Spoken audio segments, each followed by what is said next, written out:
Christmas time, the holidays. Is this the way they end for me here in this place? A mental hospital, they call it. That's a fancy name, that is, but I know a better. The Bug House. A place where they'll lock you up and then throw away the key. And now they've got me, too. Me, Fred Clanton. Fred Clanton, Fred Clanton. Is that really my name? Oh, everything's so mixed up. These grounds, these buildings, they're all so dark. Everything's dark, even the sky. I'll never get out. That George, he's turned them all against me. Even Betty. They keep talking about me. Why won't they let me alone?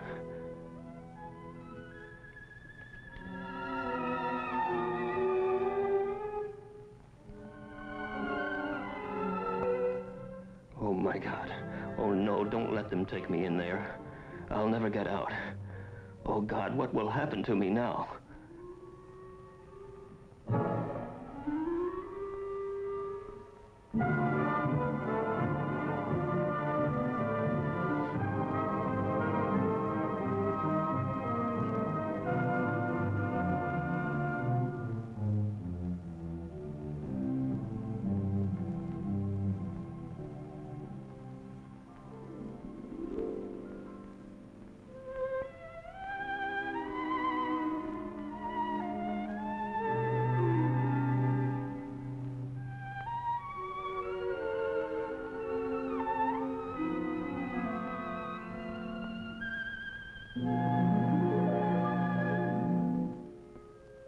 What will happen to Fred now?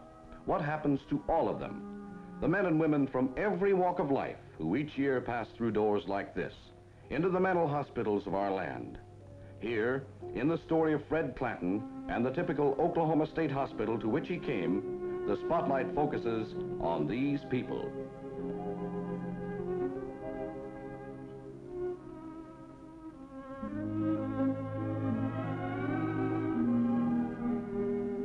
Many patients are old, and often theirs is a tragedy of hospitals such as this. The tragedy of fathers and mothers too old to work, rejected by their own children, classed as senile and committed to mental hospitals because there's nowhere else for them to go. Yet, given proper care, they can still adjust, make new friends to ease the passing of years.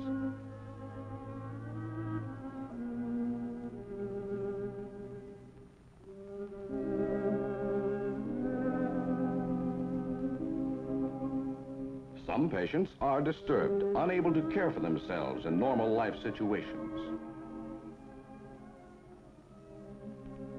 Others are physically as well as mentally ill. Many are capable of limited adjustment, able to work at varied tasks within the hospital.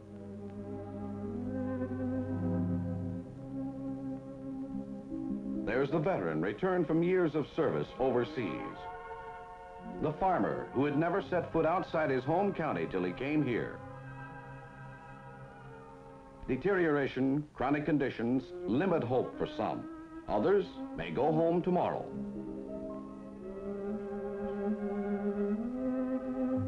Meanwhile, they're living here. 3,200 men and women all gathered together in a modern mental institution, a city in itself, complete with every facility for effective treatment. Though shortages in hospital personnel do exist, patients are secure and comfortable, and most of them are happy. For while mere custodial care can never be enough, a favorable environment and human comforts are essential in any therapeutic system.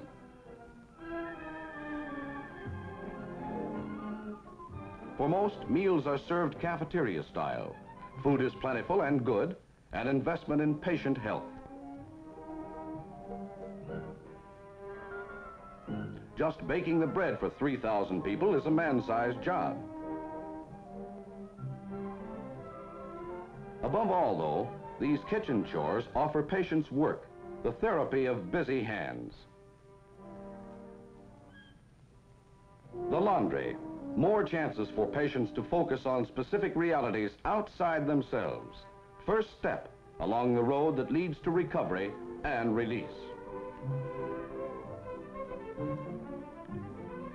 The patients tell you the power plant smokestack is 525 feet tall. They seem to take a personal pride in it, maybe because power is so important here. The sick must have heat and light, there's water to be pumped, and food cooked, and laundry washed.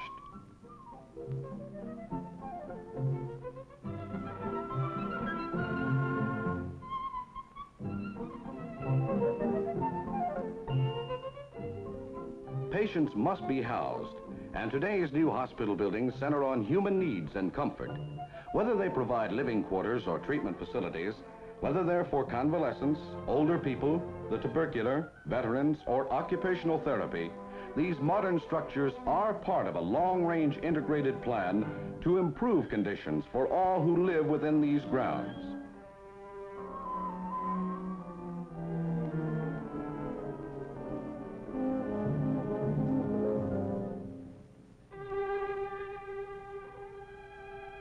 Special units provide homes for nurses and attendants, for they too play a vital role in helping patients to regain health. In addition to the regular staff, student nurses come here to learn to recognize and care for the mentally ill.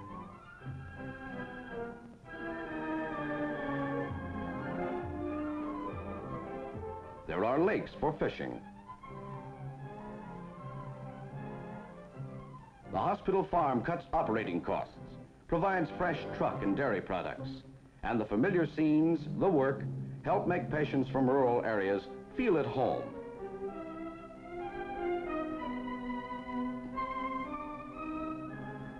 They come from all sorts of homes, these patients, all kinds of backgrounds. But somewhere along the line, life became too much for them. Some apply for voluntary admission to the hospital, one of the 3 procedures by which residents may enter a state mental institution in Oklahoma. Many former patients return of their own free will when new troubles assail them. All applicants for voluntary admission are held a minimum of 15 days for examination before they may be released.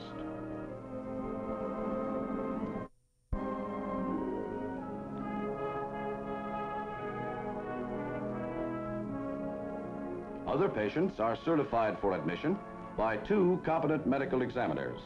This is the second method by which patients enter the hospital under the terms of Oklahoma's mental health law.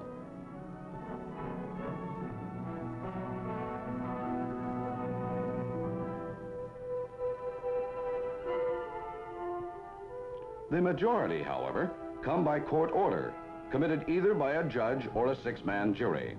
This was the case with Fred Clanton. Fred Clanton? Oh, yes. How are you, Fred? Well, I'd be all right if they just left me alone. Well, why don't you tell me about it? You can't fool me. I know you're in with them, too. Fred, I'm going to send you to the hospital. And if you will cooperate with those doctors, I think they'll be able to do you some good. The admitting clerk records Fred's case history as soon as he enters the hospital, takes care of valuables until he is sufficiently improved to be trusted with them.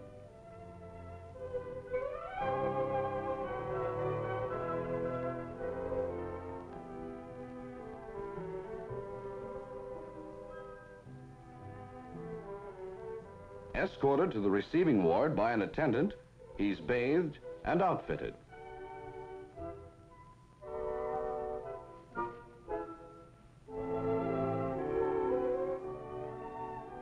He gets a blood test, part of the medical examination given each patient on admission.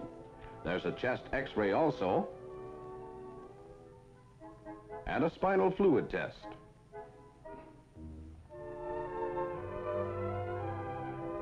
Finally comes a neuropsychiatric check, designed to bring out data related to the patient's mental disorder. They're turning my wife, you know, Betty, against me. They're taking up all her time. Why do you think they're doing you this way? Well, I've been working on this for years. They don't know it, but I'm on to them. You see, if they can just get Betty to team up with them, then they'll all try to get together.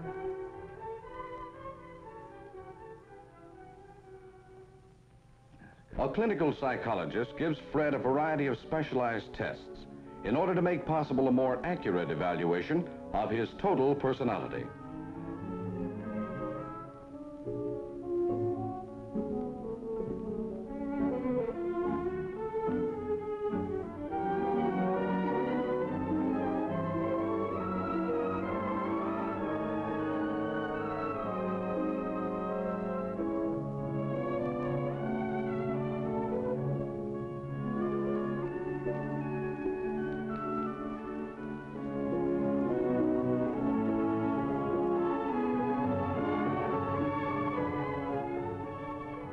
Following the examination and testing, an informal meeting of the hospital staff arrives at a tentative diagnosis of schizophrenia, paranoid type. Fred benefits from the skill and experience of all members of the staff, as well as the psychiatrist to whose care he is assigned.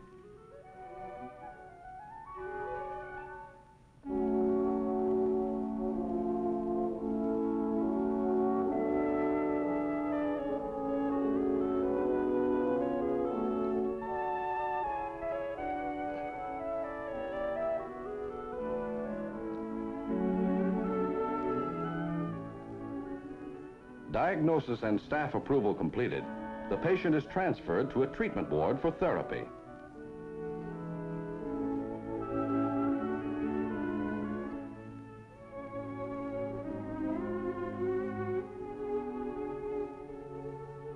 In Fred's case, insulin shock is prescribed, a common treatment for schizophrenia.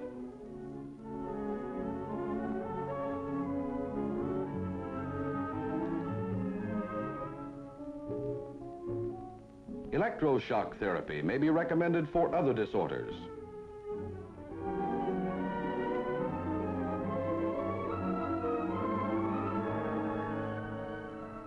Hydrotherapy is useful in calming disturbed patients.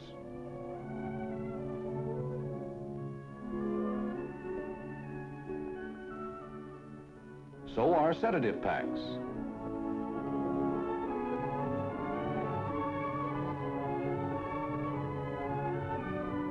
But whatever the mode of treatment, it's essential that it be supplemented by an atmosphere of security and calm. The effective hospital must always serve as a refuge for its patients, a place where they can live quietly during that period of reorientation in which they learn how to achieve a better adjustment to the world outside.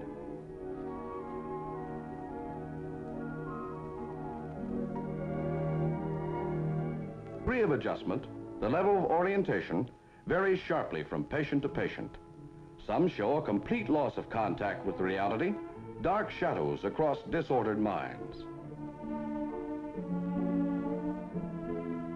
In other wards are light and life, a return from private worlds to the here and now.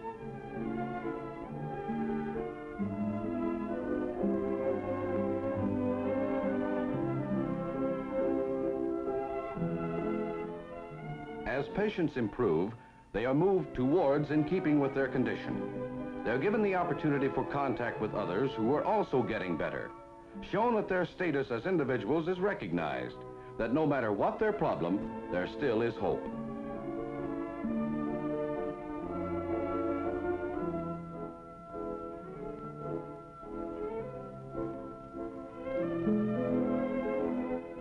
In Fred's case, insulin therapy brought relatively quick improvement. Close linked with it, helping further, was personal follow-up attention by the psychiatrist directing his treatment and care.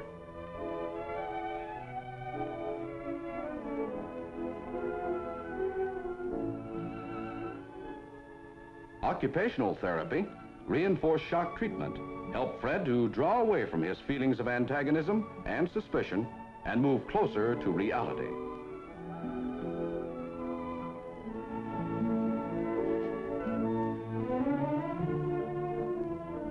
Boredom is always an enemy of the mentally ill. Now improving, Fred begins to take increasing interest in the wide variety of recreational facilities. Patients enjoy movies just as much as anyone. And a hot game of dominoes or pool or ping pong is always fun.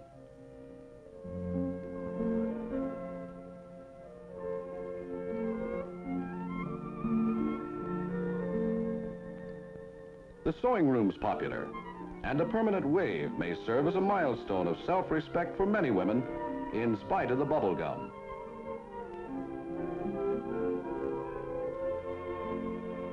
Books mean so much to so many. Improvement brings added privileges, a more normal life.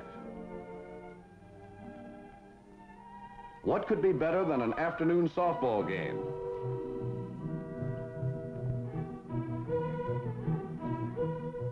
Friday dances give Fred a chance for contact with women on a social plane, help to spark his dormant pride.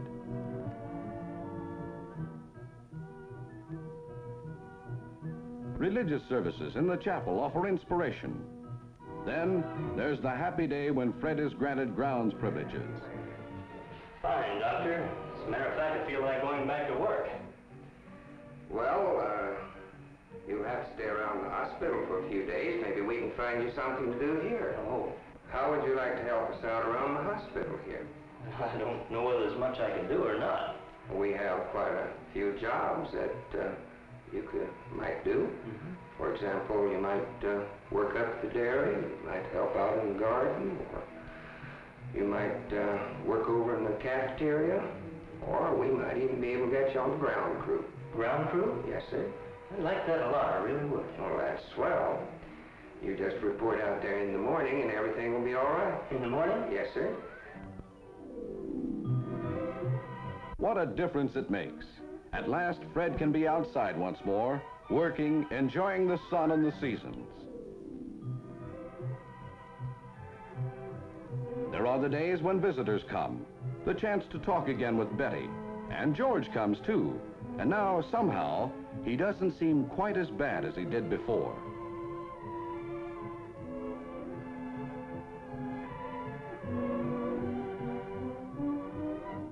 It's not too long till the psychiatrist decides that Fred can try it for a while at home.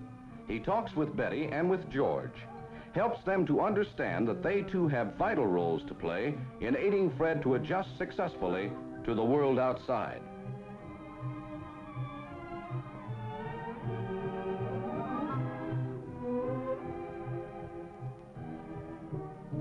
Then the words pass to the switchboard to call Fred in.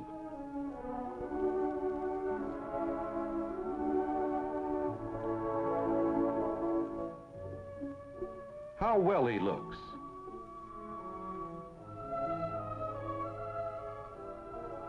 A cigarette from the doctor.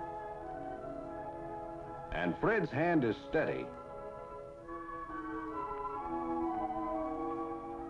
Packing at last. A man can be proud of the things he's created with his own two hands, and a hospital can be proud too. Proud to see a patient face the world as a man again.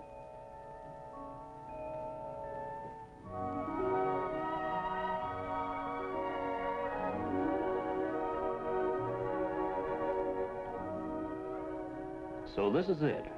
Today I'm going home. 6 months it's taken. If I'd come here sooner, I might have been out in 3. But all I could think about was fear. The way everyone was all against me. How much I hated George. How wrong I was. Or no, not wrong, sick. And now that I'm well again, I can't help feeling just a little sad.